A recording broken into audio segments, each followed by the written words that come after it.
मुजाहिद मुजाहिद मुसलमान, मुजाहिद मुजाहिद मुसलमान, मुजाहिद मुसलमान, मुजाहिद मुसलमान।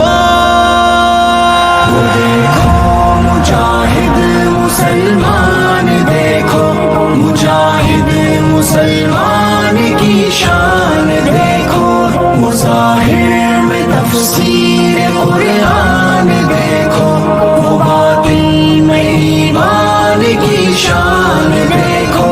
वो फेरोज लौटे तो गाजी का गाजी, वो करना शहादत से हो सरफराजी, वो आबिद वो जाहिद वो सच्चा नमाजी, नुमाया है किरदार Panjang perjuangan, gapai cita kemuliaan, cukup hanya Allah tujuan, gelar keadilan pastikan menjulang.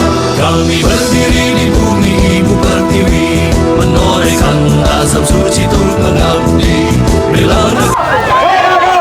Karena itu kepada Bapak Kapolri saya himbau kepada Bapak sebagai aparat penegak hukum, pimpinan dari institusi Polri yang punya kewenangan menangkap orang dengan status melakukan kejahatan adalah institusi kepolisian. Kami rakyat biasa, kami tidak bisa berbuat apa-apa. Kami hanya bersuara menyampaikan hak konstitusi sebagaimana diatur pada pasal 28 Undang-Undang Dasar 1945 agar Anda yang digaji dari uang rakyat, Anda yang diberi fasilitas dari uang rakyat, menegakkan hukum dan segera menangkap saudara Joko Widodo, ditahan di penjara lalu seret ke pengadilan. Takbir.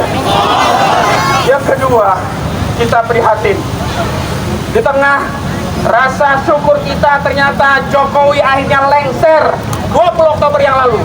Kenapa kita sebut lengser?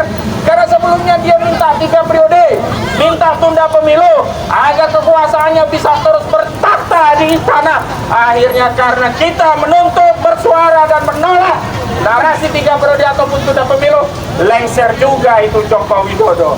Tapi kebahagiaan itu ternyata hanya sebentar, karena akhirnya kita terpaksa menerima kenyataan punya wakil presiden dengan kasus Bubuk Papa.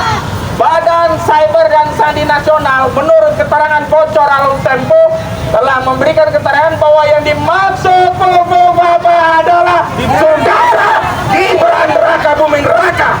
Karena itu kita menuntut agar saudara Gibran Raka Buming Raka dimajukan. Takbir. Ini adalah konsekuensi perjuangan penegakan keadilan. Yang kedua, melawan kedoliman tidak sekedar melawan orang-orang yang zalim, tetapi juga sistem yang membuat kita dizalimi. Ini akan ada yang namanya tax holiday. Pengusaha yang kaya akan diberi libur gak bayar pajak, sementara kita rakyat kecil tiap hari everyday tax, tiap hari kita kena pajak. Betul atau belum? Ada Pak Pramono pengusaha kecil di Boyolali susah memeras susu, uangnya diblokir oleh otoritas pajak. Sementara Ruslan Ruslani, pemerintah saat ini mau mewacanakan kasih lagi bagi pengusaha libur pajak atau tax holiday. Ini tolim apa tolim, saudara? Tolim apa tolim, saudara? Karena tidak ada pilihan lain dalam pemerintahan yang sekuler ini untuk menutup biaya mengelola pemerintahan kecuali dengan pajak. Sementara APBN kita di 2025 ini sudah disusun defisit sebesar 600 triliun rupiah, dan APBN kita modalnya dari pajak. Kalau ada yang kurang defisit ditutup pakai utang, dan utang itu pakai riba. Inilah ketoliman yang membuat kita tidak pernah merasakan kesejahteraan di negeri ini, meskipun kekayaan negeri ini luar biasa. Karena itu apakah kita mau dipimpin 5 tahun oleh Bung Papa? Karena itu kita menuntut majukan Bung Papa. Allahu Akbar. Assalamualaikum warahmatullahi wabarakatuh.